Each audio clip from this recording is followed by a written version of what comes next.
International কমিউনিটির আমাদের development partner এসেছেন। আমরা সবাই মিলে আলোচনা করছি কিভাবে এই বাংলাদেশটাকে আমরা সামনের দিকে এগিয়ে নিয়ে যেতে পারবো। রাষ্ট্র পরিচালনায় আমাদের সরকারের বিভিন্ন অবস্থানের বিষয়ে আমরা আলোচনা করছি। দেখুন, ত্রয়োদশ জাতীয় সংসদ নির্বাচনের মাধ্যমে এমন একটি সরকার রাষ্ট্র পরিচালনা এসেছে যার ক্ষমতার ভিত্তি দেশের জনগণ। আমরা বিশ্বাস করি এই বাংলাদেশকে যদি সামনের দিকে এগিয়ে নিয়ে যেতে হয় তাহলে জনগণের যে আকাঙ্ক্ষা, জনগণের যে প্রত্যাশা, সেটিকে ধারণ করেই কিন্তু রাষ্ট্র পরিচালনা করতে হবে। মাননীয় প্রধানমন্ত্রী জনাব তারেক রহমান নির্বাচনের পরে গত প্রায় আড়াই মাস ধরে নির্বাচনী ইশতেহারের প্রতিটি ধারাকে ধরে ধরে যে কমিটমেন্টগুলো রয়েছে সেগুলো ফুলফিল করা শুরু করেছেন, যেটি নজিরবিহীন, অভূতপূর্ব। এবং উনি অনেক সময় ব্যয় করছেন নির্বাচনী প্রতিশ্রুতিগুলো বাস্তবায়নের জন্য।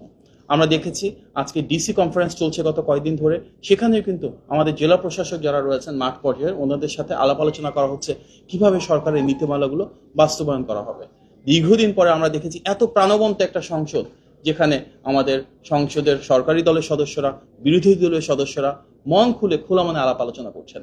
আমাদের যার যার এলাকার সমস্যাগুলো কি, সেগুলোর সমাধান কি, সেখানে সমালোচনা হচ্ছে, আলোচনা হচ্ছে। কিন্তু এই যে প্রতিটি রাজনৈতিক দলের সহাবস্থান, সাম্যাবস্থা, এটি কিন্তু আগামীর বাংলাদেশকে ধারণ করবে। আমরা চাই গণতান্ত্রিক প্রতিটি রাজনৈতিক দল, প্রতিটি রাজনৈতিক প্রতিষ্ঠান, প্রতিটি মানুষ যতক্ষণ পর্যন্ত মানবাধিকার থাকবে, আইনের অনুশাসন থাকবে, বাক স্বাধীনতা থাকবে, গণতান্ত্রিক মূল্যবোধ থাকবে, আমাদের ভিন্ন মত, ভিন্ন পথকে ধারণ করে কিন্তু আমরা এই বাংলাদেশকে সামনের দিকে এগিয়ে নিয়ে যেতে পারবো। মাননীয় প্রধানমন্ত্রীর দৃঢ় নেতৃত্বে আমরা দেখেছি কিভাবে আমাদের প্রতিটি পলিসি একদিকে যেমন কার্যকর হচ্ছে, তেমনি নির্বাচনে গণমানুষের যে প্রত্যাশা ছিল সেটিও কিন্তু প্রতিপালন হওয়া শুরু করেছে। দেশের আইন শৃঙ্খলা পরিস্থিতি যথেষ্ট স্থিতিশীল রয়েছে, মানুষের ভাগ্যের পরিবর্তন হচ্ছে, স্বাস্থ্য, শিক্ষা, কৃষি, অবকাঠামো প্রতিটি ক্ষেত্রে কিন্তু প্রতিশ্রুতি অনুযায়ী কার্যকর সমাধান হয়েছে, মানুষের ভাগ্যের পরিবর্তন হচ্ছে।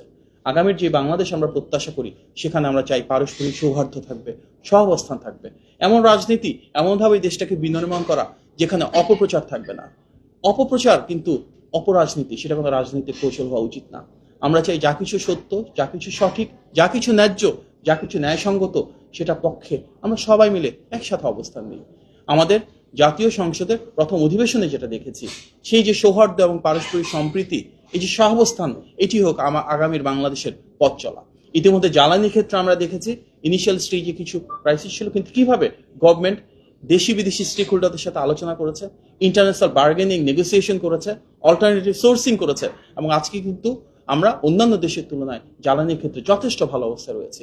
অন্য যে কোনো দেশের তুলনায় আমাদের দেশে তেলের দাম যথেষ্ট নিয়ন্ত্রণে রয়েছে, সেখানকার ডিমান্ড অনুযায়ী সাপ্লাইটা আমরা স্থিতিশীল রেখেছি, এবং বৈশ্বিক অনেক চ্যালেঞ্জ থাকা সত্ত্বেও এভরি চ্যালেঞ্জকে আমরা এক একটা অপরচুনিটি হিসেবে নিয়ে ইনশাল্লাহ দেশটাকে সামনের দিকে এগিয়ে নিয়ে যাব।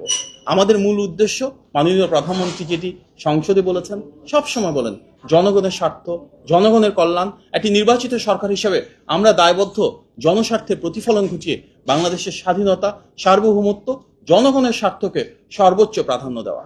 সেই লক্ষ্যে একটি স্বচ্ছ, জবাবদিহিমূলক রাষ্ট্র ব্যবস্থা আমরা গড়ে তুলেছি, এবং ইনশাল্লাহ এই স্বচ্ছতা, জবাবদিহিতা এবং দায়বদ্ধতাকে ধারণ করে ইনশাল্লাহ গণ আকাঙ্ক্ষার প্রতিফলন ঘটিয়ে বিএনপি সরকার মাননীয় প্রধানমন্ত্রীর নেতৃত্বে এই দেশের প্রতিটি মানুষের জন্য সমৃদ্ধি এবং স্বনির্ভরতা নিশ্চিত করবার জন্য কাজ করে যাবে।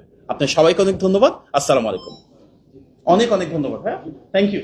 আপনাকে দেখে মন ভালো যায়, অনেকদিন পরে আবার দেখা হলো।